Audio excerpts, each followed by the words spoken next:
உலக புகழ்பெற்ற அறுபடை வீடுகளில் இரண்டாம் படை வீடான திருச்செந்தூர் அருள்மிகு சுப்பிரமணிய சுவாமி கோவிலில் நடைபெறும் முக்கிய திருவிழாக்களில் ஒன்றான ஆவணி திருவிழா கடந்த 14ஆம் தேதி கொடியேற்றத்துடன் கோலாகலமாக தொடங்கியது. தொடர்ந்து 12 நாட்கள் நடைபெறும் இந்த திருவிழாவில் நாள்தோறும் சுவாமியும் அம்பாளும் தனித்தனி வாகனங்களில் வெவ்வேறு கோலங்களில் எழுந்தருளி வீதி உலா வரும் நிகழ்ச்சி நடைபெற்று வருகிறது. இந்த நிலையில் ஆவணி திருவிழாவான முக்கிய நிகழ்ச்சிகளில் ஒன்றான 8ஆம் திருநாள் பச்சை சாத்தியை முன்னிட்டு சுவாமி சண்முகர் பச்சை சாத்தி கோலத்தில் எழுந்தருளி வீதியுலா வந்தார். இதனை முன்னிட்டு அதிகாலை 4 மணிக்கு கோவில் நடை திறக்கப்பட்டது. 4:30 மணிக்கு விஸ்வரூப தீபாராதனையும் 6 மணிக்கு உதய மார்த்தாண்ட அபிஷேகமும் நடைபெற்றது. பச்சை சாத்தியை முன்னிட்டு சுவாமி சண்முகருக்கு பால், பன்னீர், சந்தனம், இளநீர் உள்ளிட்ட பல வகையான அபிஷேகம் மற்றும் அலங்கார தீபாராதனை நடைபெற்றது.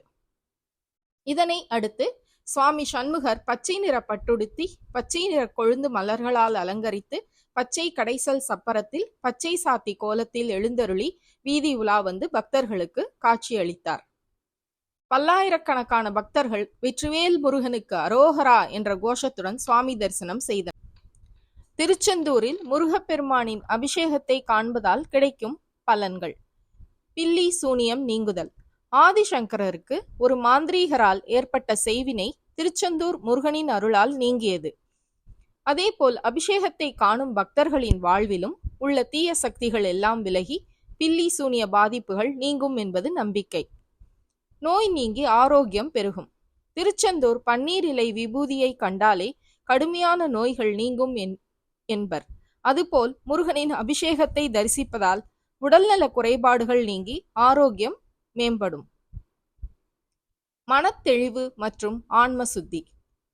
பலவித அபிஷேக பொருட்களால் முருகப்பெருமானை நீராட்டுவதால் மனக்குழப்பங்கள் நீங்கி தெளிவு உண்டாகும். இது ஆன்மாவை தூய்மைப்படுத்தி மனதில் அமைதியை கொடுக்கும். அடுத்து நவக்கிரக தோஷங்களும் நீங்கும். முருகப்பெருமான் நவக்கிரக தோஷங்களை நீக்கும் சக்தி கொண்டவர். அவரின் அபிஷேகத்தை காண்பதால் ஜாதகத்தில் உள்ள கிரக தோஷங்களின் தாக்கம் குறையும். குரு பகவானின் அருளும் கிடைக்கும் என்பது நம்பிக்கை. அடுத்து மகிழ்ச்சியும் வெற்றியும் கிட்டும். அபிஷேகத்தை தரிசிப்பவர்களுக்கு வாழ்வில் எல்லா தடைகளும் நீங்கி வெற்றி கிடைக்கும், மனம் மகிழ்ச்சியால் நிரம்பும் என்பதும் நம்பிக்கை. திருச்செந்தூர் அபிஷேகத்தின் தனிச்சிறப்பு. திருச்செந்தூரில் தினமும் நடைபெறும் அதிகாலை விஸ்வரூப தரிசனம் மிகவும் சிறப்பு வாய்ந்தது. இந்த தரிசனத்தின் போது அபிஷேகம் முடிந்த பிறகு வழங்கப்படும் பன்னீர் இலை விபூதி பிரசாதம் மிகவும் சக்தி வாய்ந்தது. இந்த விபூதியை அணிந்து கொண்டு அபிஷேகத்தை காண்பது முருகனின் அருளை முழுமையாக பெற உதவும்.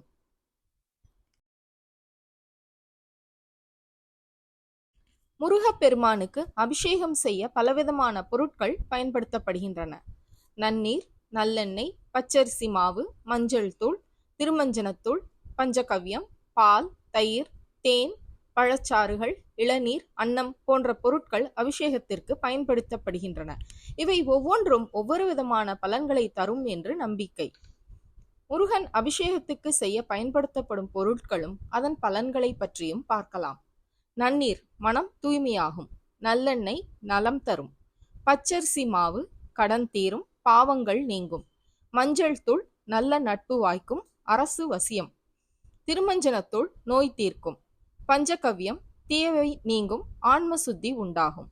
பால் நீண்ட ஆயுள் தரும். தயிர் புத்திர பலன் தரும். தேன் இனிய சுவை, மன அமைதி தரும். பழச்சாறுகள் உடல் ஆரோக்கியம் மேம்படும். இளநீர் உடல் குளிர்ச்சி அடையும். அன்னம் பசி நீங்கும், உடல் வலு பெறும். அபிஷேக பொருட்கள் ஒவ்வொன்றும் ஒவ்வொரு விதமான பலன்களை தருவதால் பக்தர்கள் தங்களுக்கு விருப்பமான பொருட்களை கொண்டு முருகப்பெருமானுக்கு அபிஷேகம் செய்து வழிபடுகின்றனர். திருச்செந்தூர் சுப்பிரமணிய சுவாமியின் பச்சை சாத்தி தரிசனம் காண்பதால் வாழ்வில் செல்வ வளம் பெருகும், செழிப்பை தரும். பச்சை நிறம் செழுமையையும் வளத்தையும் குறிப்பதால் பச்சை சாத்தி தரிசனம் செய்வதன் மூலம் செல்வம் சேரும், கவலைகள் தீரும் மற்றும் வாழ்வு சிறப்புற அமையும் என்பது நம்பிக்கை. மேலும் பச்சை சாத்தி தரிசனம் செய்வதன் மூலம் குருவருளும் கிடைக்கும் என்பதும் ஐதீகம். பச்சை சாத்தியின் பலன்கள். செல்வ வளம். பச்சை நிறம் செழுமையின் அடையாளமாக இருப்பதால் பச்சை சாத்தி தரிசனம் செய்தால் செல்வ செழிப்பை வாழ்வில் கொண்டு வரும் என்பது பக்தர்களின் நம்பிக்கை. குருவருள். பச்சை சாத்தி தரிசனம் செய்வதன் மூலம் குருவருளும் கிடைக்கும், வழிகாட்டுதலும் கிடைக்கும். கவலை நீங்குதல். வாழ்க்கையில் ஏற்படும் கவலைகள் மற்றும் தோஷங்கள் நீங்கும் என்பதும் தல வரலாறாக கூறப்படுகிறது. உடல் நலன் மற்றும் மன அமைதி. பச்சை நிறம் இயற்கையின் செழுமையையும் புத்துணர்வையும் குறிக்கும். இதனால் பச்சை சாத்தி தரிசனம் செய்வதன் மூலம் உடல் நலமும் மனமும் அமைதி பெறும்.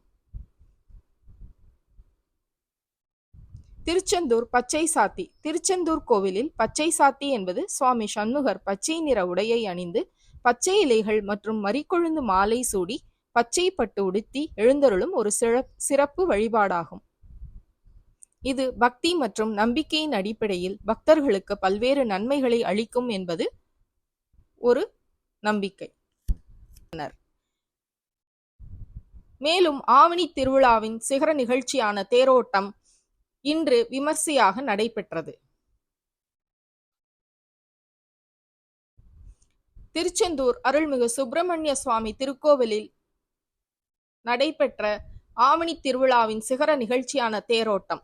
இதில் ஏராளமான பக்தர்கள் கலந்து கொண்டு அரோகரா கோஷத்துடன் தேரை வடம் பிடித்து இழுத்தனர். முருகப்பெருமானின் அறுபடை வீடுகளில் இரண்டாம் படை வீடான திருச்செந்தூர் சுப்பிரமணிய சுவாமி கோவிலில் நடைபெறக்கூடிய முக்கியமான திருவிழாக்களில் ஒன்றான ஆவணி தேர் இழுப்பதால் எவ்வளவு நன்மைகள் கிடைக்கிறது.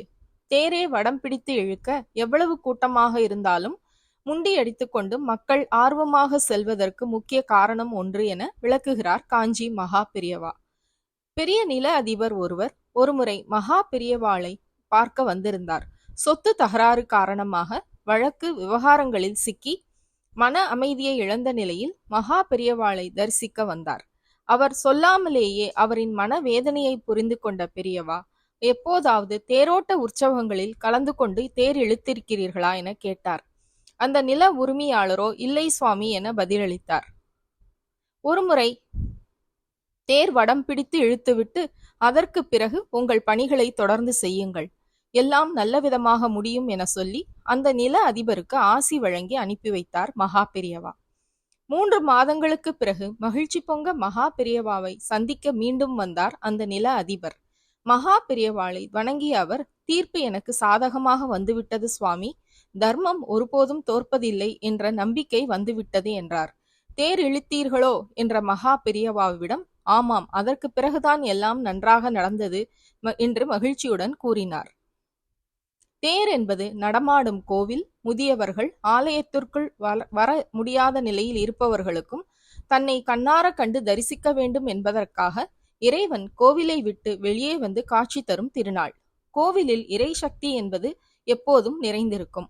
ஆனால் தேரோட்டத்தின் போது அந்த இறை சக்தி ஊர் முழுவதும் பரவி தீய சக்திகள் விரட்டப்படும். தேர் திருவிழாவில் கலந்து கொள்வதற்கும் தேர் இழுப்பதற்கும் பூர்வ ஜென்மத்தில் புண்ணியம் செய்திருக்க வேண்டும் என்பார்கள். தேர் வடத்தை நூற்றுக்கணக்கானோர் பிடித்து இழுக்கும் போது அங்கு மனித சக்தி ஒன்று சேர்ந்து அபரீதமான சக்தி நிறைந்திருக்கும்.